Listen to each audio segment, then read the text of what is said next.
All right, so picking up from the last video, you all should have this cup and saucer out, with a little platform underneath. We've set up a spotlight.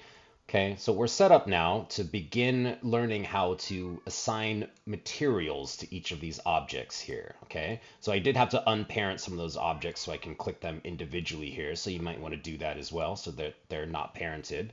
But in Maya, whenever you create an object, the default material is what's called Lambert. Okay, Lambert, and I'll show you here. So in the shelf here, there's a couple different ways to assign material. You can click on the rendering shelf here, and this will show you the various materials. This is also another way, which I forgot to mention. This is another way that you could add in lighting, right? Same thing as coming up to create lights. It's the same thing here. So you could select rendering shelf here, or you could also right click on the object and come down to assign new material. Okay, so I have the cup selected. I'm going to come down to assign new material. Okay, and here we get all the various shaders, right, or all the various materials that we can assign our objects, right? And as I mentioned earlier, so Maya has two main rendering engines. It has its own internal software. Then it also has what's called the Arnold renderer. And I'll go more into this next week, so don't worry about this right now. Just know that Arnold shaders are a bit more high tech. They're a lot more customizable, right? If you think of Maya as a car, Arnold is essentially a Ferrari, right? They do the same thing, but Arnold is much more powerful, and that's how we'll be rendering things later on. So coming back to Maya, right? So you have all these different shaders here, and to be honest, I don't even know what some of these do. I just know that within Maya, there are 5 main surfaces that you should know, or at least in the industry. These are the kind of the terms that we're going to use. So Lambert, like I said, Lambert is the default, right? And Lambert is a very flat, matte surface. No highlights, no reflectivity. It's really just basic, okay? Then what you need, the other two that you need to know, or sorry, the other ones that you need to know is Phong and Phong E, okay? So Phong is good for objects that have strong light curvature, right? Things like polished ceramics, plastic, anything like that is going to be a really good, Phong would be a good material for that, right? Phong E is really similar, but it's just a little bit faster in the rendering process. And it's also, the highlights are a bit softer, right? Not as strong as Phong, okay? Blinn is another one that you'll want to know, and Blinn is good for metallic surfaces. It renders really well. It's really fast, right? Think of Blinn, think of like bling, right? Bling and Blinn. Blinn is good for metallic objects, right? That are reflective. And then the last one is anisotropic here. So anisotropic is similar to Blinn as in that it's good for metallic objects, but you have a great amount of control over the specular light, like the reflected light. And I'll show you what I mean here. So I'm going to just start with anisotropic then, just kind of work my way back.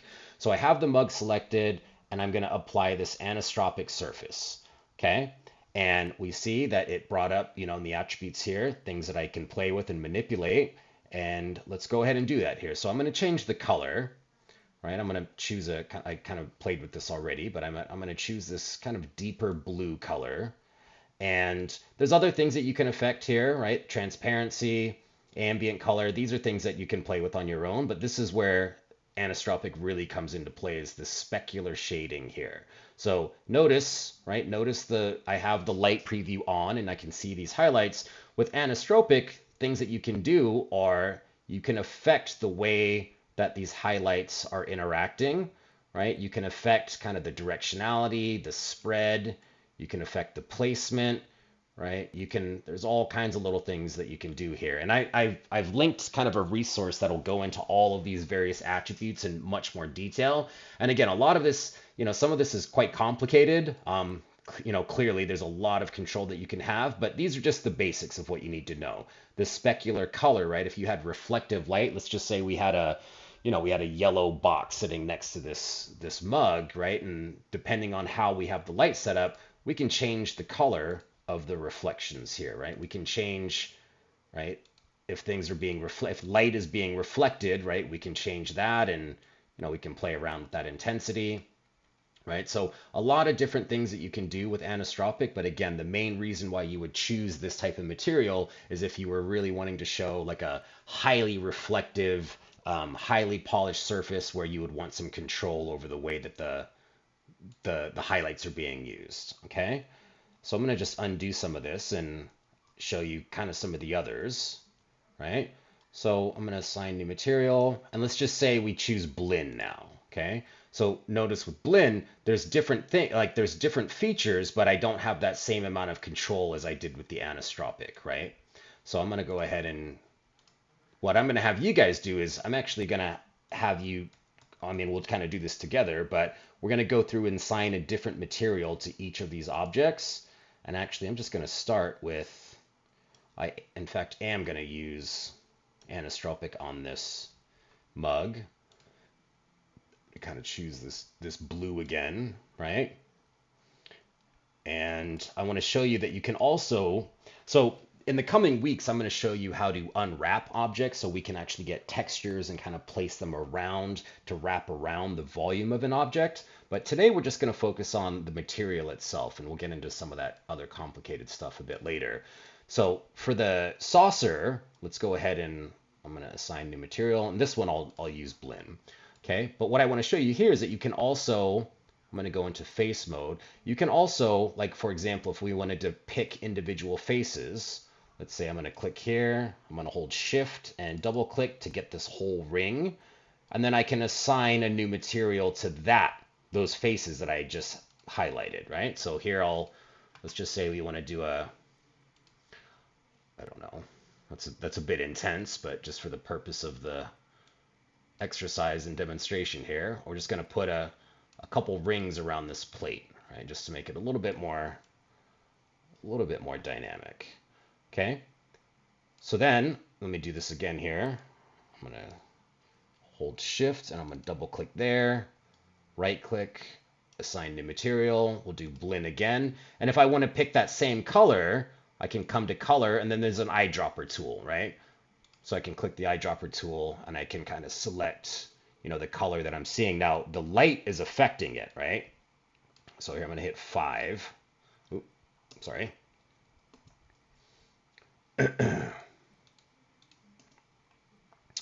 So the light was affecting, right, what that color looked like. So I'm going to, like I said, I'm going to use the eyedropper tool, select that. Okay. Turn the light preview back on. Okay. And then for this cup, or sorry, for the spoon, let's go ahead and I'll assign new material. And then let's just use Phong here. Let's just use 3 different ones. And, it's going to be, we don't have a lot of detail, so it's not necessarily that, you're not seeing a lot of variation between these because, again, there's, they're not as detailed, but let's say we make this a brown wooden spoon. And again, the material, the website I linked is going to go over a lot of those different features. Okay. And then we'll assign a material to this table. I mean, you can play around with some of these here. Don't use any of these ones, these AI shaders. Again, these are Arnold shaders. We'll get to those later. But if you, I don't know, you can even ocean shader, right? You can get some pretty wacky stuff.